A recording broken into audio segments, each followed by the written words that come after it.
Hello, everyone, and welcome to the quick podcast. We haven't been able to release this one yet until now. This has been recorded literally on the day of, and yeah, trust me, if things are a little bit shaky here when it comes towards editing, don't put it on me.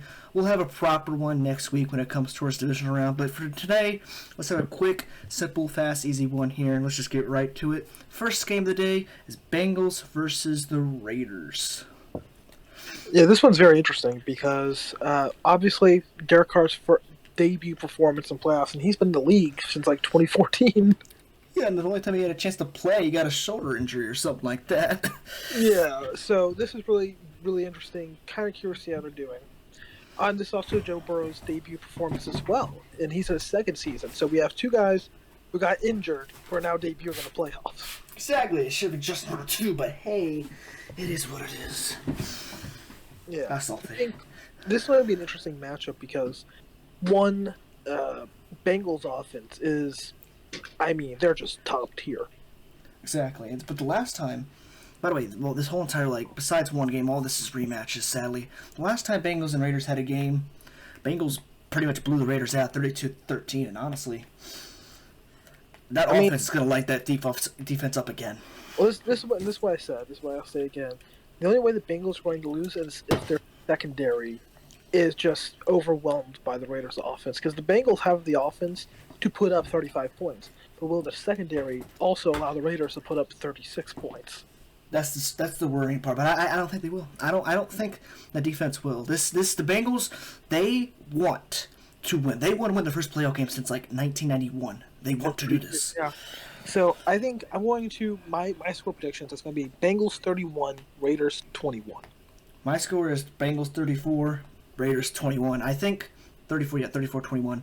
I think the Raiders are going to get a last second touchdown. Bengals are going to blow the Raiders out of the water. And sorry, JT, for this, but there's no way in hell I see Raiders winning this, and the Raiders keeping it close. You see the Raiders winning this and also keeping it close, because no. Yeah, no, Bengals.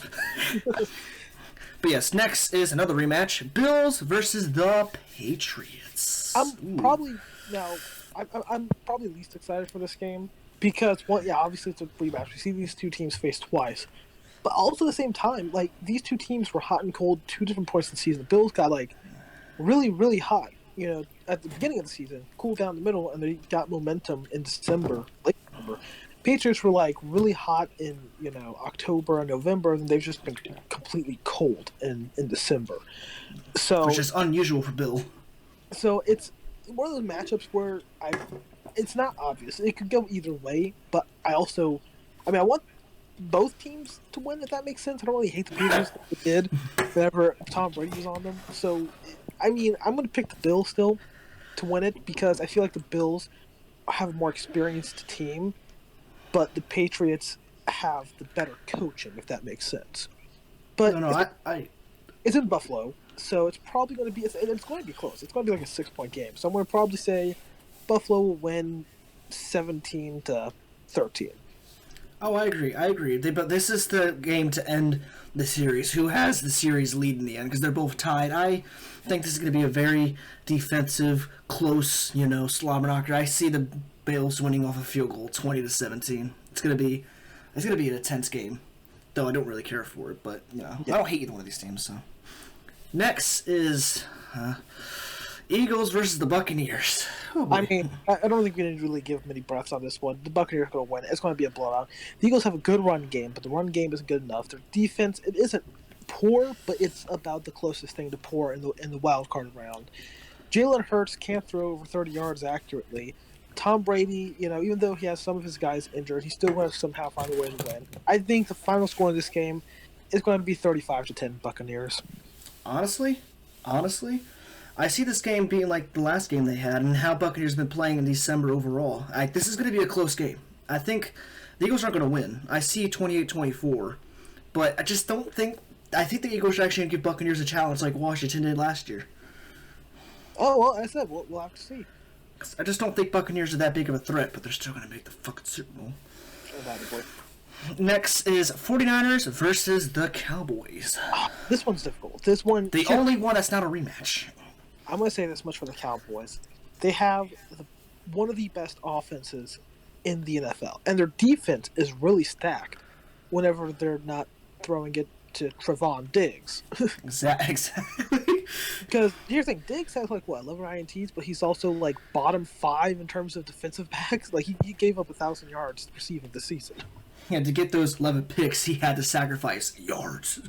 So it really comes down to where it is. I think 49ers have the better coaching staff, slightly, if we're being completely honest. I think it's Kyle Shanahan, but it's slightly. Because Kyle Shanahan, you'll be not wrong. If the 49ers can stop the run attack of the Cowboys, I think Dak Prescott might be in trouble. He's a great quarterback. He's proven he's a great quarterback. But if they can bring pressure on him, like we know the 49ers can, this is going to be a rough matchup. But I'm going to have the Cowboys winning. It's going to be really even, but it's not going to be high scoring. I see it being 28-24 Cowboys. Well, I think the opposite, actually. I think because how electric Cowboys are on that offense and how that defense can be, as you said, and just based on how the 49ers offense, it only won last week against the Rams because the fucking Rams choked hard.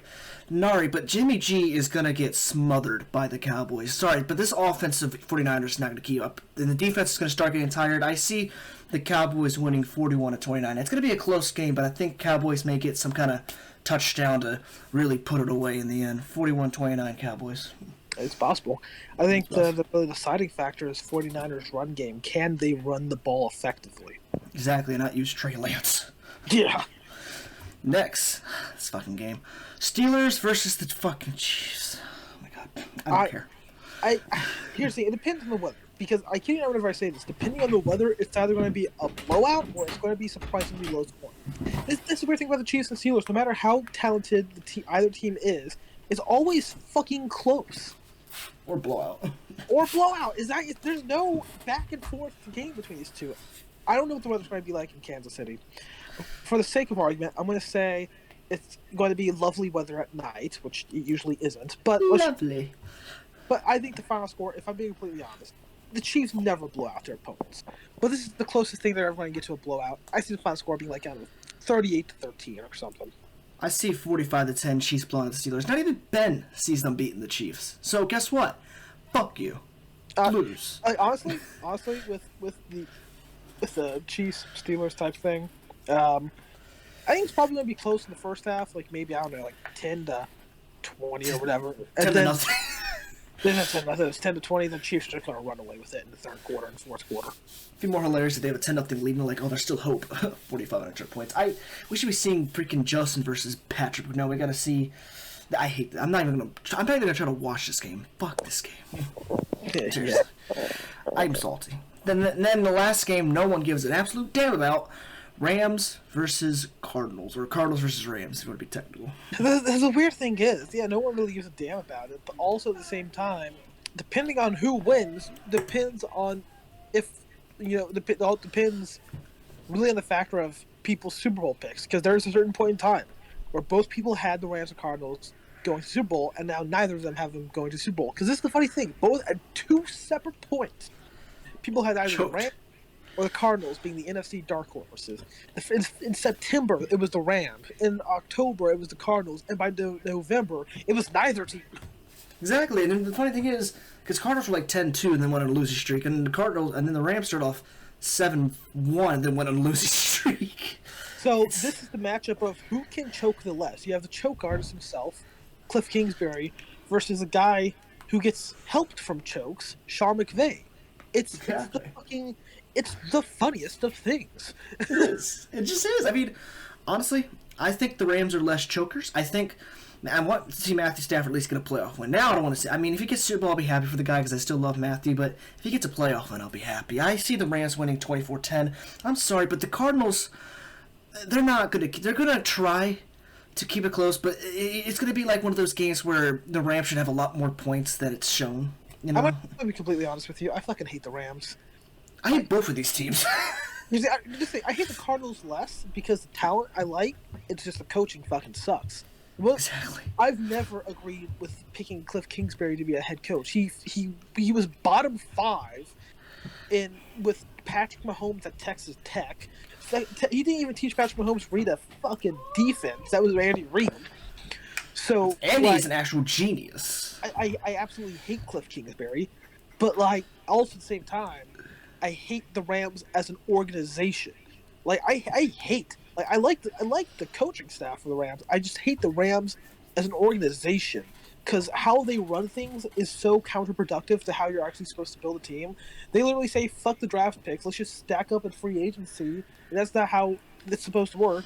So I hated it when the Bucks did it last year, but at the very least, the Bucks didn't trade away fucking picks to get a goddamn Super Bowl. The thing that triggers me more is that it's actually translating into wins for the Rams. Like, so you know what? Honestly, with the Rams, I hope they suffer. It's going to be a close game because it's always going to be close. But I hope they suffer. And while yes, Matthew Stafford's still there at this point, he couldn't win one fucking game, one more fucking game, and the Saints would have been in the playoffs. He couldn't win another fucking game. So you know what? Fuck him. Fuck the Rams organization. You know, I said I complimented the coaching staff for Sean McVay. Fuck him too. Cardinals will win 28-27. I'm done. he threw it right to that 49er too. The only reason why I see it being a double-digit win, because both of the games this year, the first one was a blowout for the Cardinals. The other one, Rams basically had that one out of the water until Cardinals blew it on fucking play calling in the end. Just these disappointments, both of y'all. Screw both of y'all teams. And that's it. Yeah, that's really it for me. I already said my goodbye. Yeah. Hope you guys enjoyed the wild card round. I gotta get quickly to editing this one, having this out before 4:30, hopefully. Peace. Want to say your piece as well? Yeah, fuck the Rams. Fuck the Rams too. I agree. Only one LA team can spring tall. Bye.